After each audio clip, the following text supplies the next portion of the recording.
Hey everyone, this is Chandni Dinani and I welcome you all to Magnet Brains Hindi, एक ऐसा channel जहां आपको मिलती है स्कूल एजुकेशन बिल्कुल फ्री ऑफ कॉस्ट। साथ ही साथ अगर आप और भी कोर्सेज जैसे कि स्पोकन इंग्लिश कोर्स यानी जिसे पढ़कर आप अपने इंग्लिश जो है वो बहुत अच्छे से बेटर कर सकते हो, आपका एक कॉन्फिडेंस लेवल बढ़ सकता है, तो ऐसा कोई कोर्स, या फिर आप चाहते हो कि कुछ टॉपिक्स हमें मिले जिसे पढ़कर हमारा जो एक जनरल नॉलेज है वो किसी भी टॉपिक से रिलेटेड हो, सब्जेक्ट से रिलेटेड हो, वो बहुत अच्छे से बढ़े, जैसे एनटीएससी ओलंपियाड के वीडियोस हो गए, या फिर इंग्लिश मीडियम के करिकुलम का कोई भी वीडियो अगर आपको देखना है।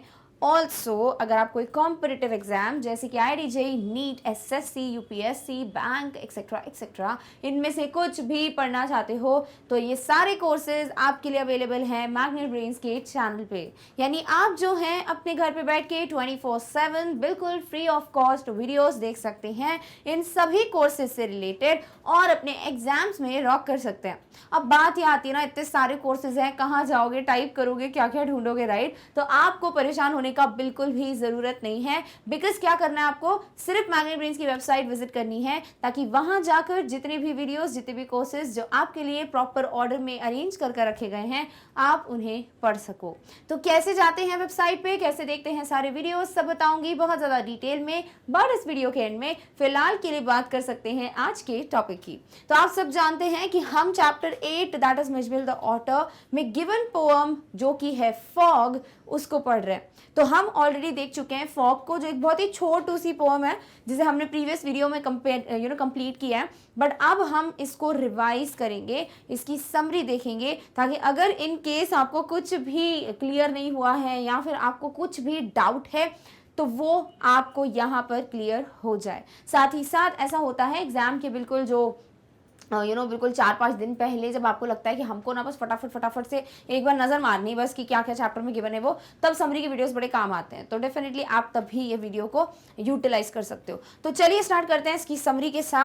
तो समरी जो है वो यहाँ से स्टार्ट करेंगे, जो होगा आपका बेसिक सा introduction, which is the poem fog is written by Carl Sandburg. किसने लिखी है? कवि कार्ल सैंडबर्ग द्वारा लिखी गई है ये कविता, यानी कि fog. In the poem the poet has talked about the arrival of fog. तो इस कविता में जो कवि हैं, जो पोएट हैं, वो कोहरे के आने का यानी फॉग के आने की बातचीत कर रहे हैं। He has compared the fog with a little cat. उन्होंने कोहरे को, फॉग को एक छोटी सी बिल्ली से कंपेयर किया है। The poet says, just like the cat comes silently on its small feet, such that no one notices its arrival, the fog also arrives in the same way. तो जो पोइट जो है वो कहते हैं कि जैसे कि जो बिल्ली होती है ना, वो जैसे बहुत ही दबे हुए पाँव पे अपने छोटे छोटे कदमों पे आती है। अब यहाँ स्मॉल फीट का मतलब बिल्कुल भी नहीं है कि आप जो है ये बता रहे हो कि भाई जो कैट के पैर हैं वो छोटे होते हैं, नहीं। आप यहाँ पे बता रहे हो इससे इनडायरेक्टली साइलेंटली आने की बात को, कि कैसे एक जब कैट आती है तो पता भी नहीं चलता। कई बार ऐसा होता है भैया, कैट आके बेचारी नहीं बहुत ही बढ़िया तरीके से दूध पी रही होती है, अपना एंजॉय कर रही होती है वो, और हम एकदम से आ जाते हैं और उसको हमें पता चलता है बिल्ली, फिर हम उसको भगाते हैं। तो ये चीज़ बहुत बार होती है कि हमें पता नहीं चलता कब बिल्ली जी की एंट्री हो जाती है। वही चीज़ फॉग के साथ है कि कब कोहरा कहाँ शहर में किधर आ जाए हमें पहले से नहीं पता चलता है, बस एकदम से कोहरा आ जाता है एंड वी आर लाइक अच्छा ठीक है, okay fog has come, clear. Such that no one notices its arrival, the fog also arrives in the same way. तो ये बिल्ली इतनी शांति से आती है, वो इतनी शांति से चली जाती है कि किसी को उसके ना आने का ना उसके जाने का कुछ पता चलता है, ठीक है। ऐसा नहीं हमेशा होता है ये, बट जनरली आपको यानी कि मोस्ट केसेस में यही दिखेगा कि बिल्ली इतनी शांति से आती है कि ना तो पता चलता है कब आई और ना ही पता चलता है कि वो कब चली गई, और इस तरीके से कोई भी उसके आने को नोटिस नहीं कर पाता है। The fog also arrives in the same way. इसी तरीके से जो कोहरा है वो भी किसी भी शहर में या किसी भी जगह पे जब आता है, जब एंटर करता है तो पता नहीं चलता कि वो कब आया। बस जब फॉग आ जाता है तब हमको देखने को मिलता है, बट हमें पता नहीं चलता है कि भैया फॉग की एंट्री हो चुकी है, अराइवल हो चुका है, क्लियर, ओके। अब हिंदी में इसका ट्रांसलेशन देखेंगे। फॉग कविता कार्ल सैंडबर्ग द्वारा लिखी गई है। कविता में कवि ने कोहरे के आगमन की बात की है, यानी कोहरा कैसे आता है उसकी बात की है। उन्होंने कोहरे की तुलना छोटी बिल्ली से की है। ये बहुत ही अलग टाइप की तुलना है, बिकॉज कहाँ कोहरा कहाँ बिल्ली, बट वो जो तुलना है वो यहाँ प्रूफ भी करेंगे कि किन बातों पे बेस्ड उन्होंने की है। कवि कहते हैं जैसे बिल्ली चुपचाप अपनी छोटे पैरों पर आ जाती है, उसके आने की भनक किसी को नहीं लगती, उसी तरह कोहरा भी आ जाता है और किसी को भी इसके आने का पता नहीं चलता है। पहला पॉइंट ऑफ कंपैरिजन कि भाई जो बिल्ली है ना वो बहुत ही बिल्कुल छोटे छोटे कदम पे चुपचाप आती है और किसी को पता नहीं चलता वो कब आ गई। उसी तरीके से कोहरा भी बिल्कुल शांति से एंटर करता है, कोई आवाज़ नहीं होता, तूफान टाइप नहीं होता ना कि आवाज़ें आए या बारिश नहीं है जो आवाज़ आए। तो इस तरीके से बड़े शांति से कोहरा एंटर करता है और पूरी तरीके से फैल जाता है और उसके पहले किसी को पता तक नहीं चलता कि कोहरा आ चुका है, बाद में सब नोटिस करते हैं जैसे बिल्ली को करते हैं। क्लियर? ओके।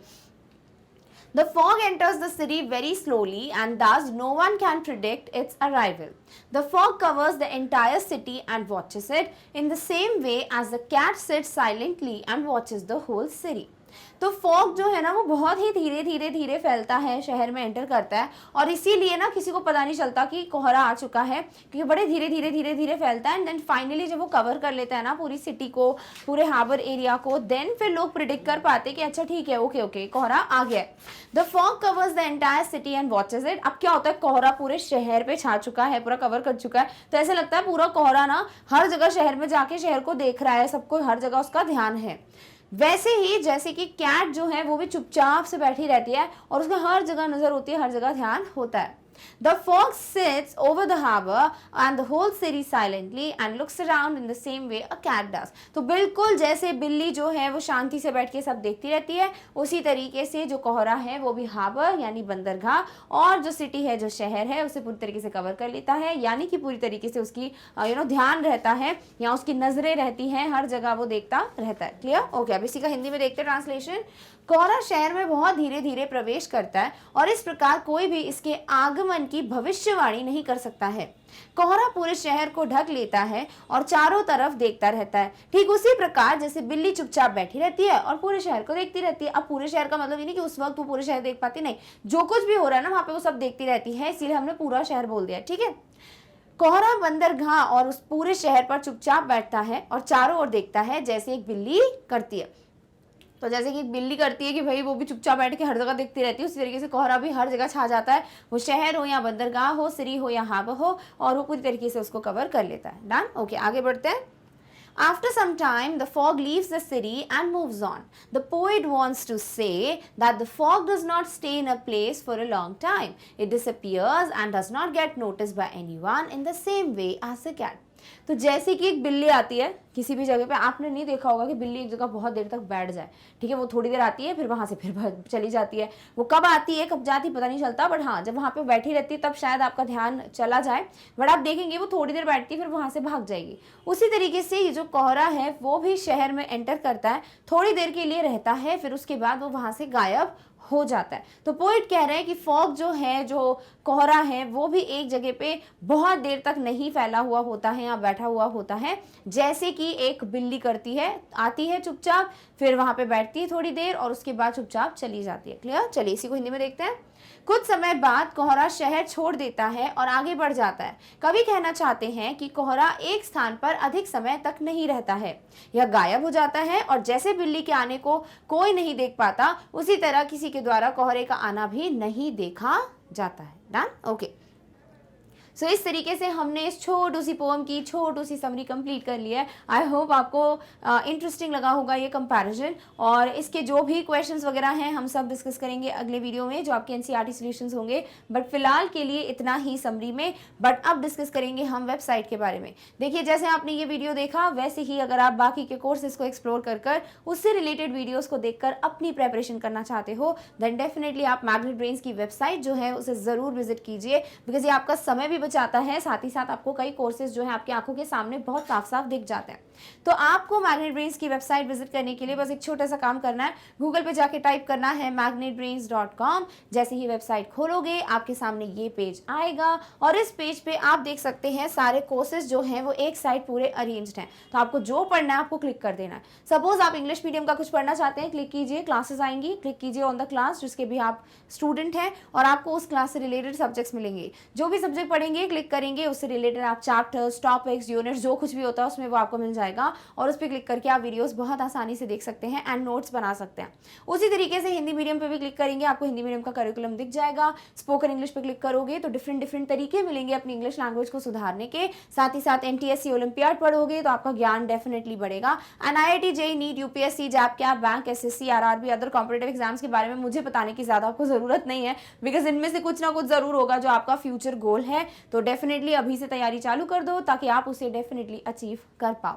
आज के लिए मान लेते हैं आपको इंग्लिश मीडियम का कोई भी टॉपिक पढ़ना है, आप क्लिक कर दीजिए। जैसे क्लिक करेंगे आपके सामने क्लासेस आएंगी, उस क्लास को चूज करो जिसका वीडियो देखना है। सपोज आपको क्लास 10th का कोई सब्जेक्ट पढ़ना है, आप क्लिक कीजिए, आपके सामने क्लास 10th के सारे सब्जेक्ट्स आएंगे, जो भी पढ़ना है उस पर क्लिक कर दीजिए। सपोज अभी के लिए आप जो है पढ़ना चाहते हैं इंग्लिश सब्जेक्ट की पहली बुक फर्स्ट फ्लाइट, तो थोड़ा स्क्रॉल कीजिए to find the English subject. जैसे ही दिखाई दे वही क्लिक कर दो और क्लिक करने के बाद आप जो है सारे चैप्टर्स या यूनिट जो भी पोम है, जो भी चैप्टर्स हैं, सब आपको यहाँ पर मिल जाएंगे।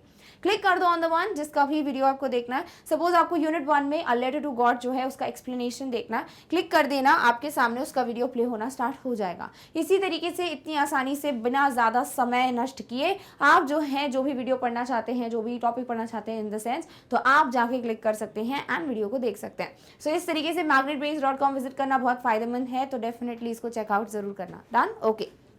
सो हम आ चुके हैं आज के टॉपिक के अंत में। आई होप आपको इस पोम की समरी पूरी अच्छे से क्लियर हो गई है और साथ ही साथ आपको कोई भी डाउट नहीं है। चलिए इसी तरीके से अब हम मिलेंगे बहुत जल्द अगले वीडियो में अगले टॉपिक के साथ। तब तक खुद का सबका ध्यान रखिए। Thank you so much for watching. Bye.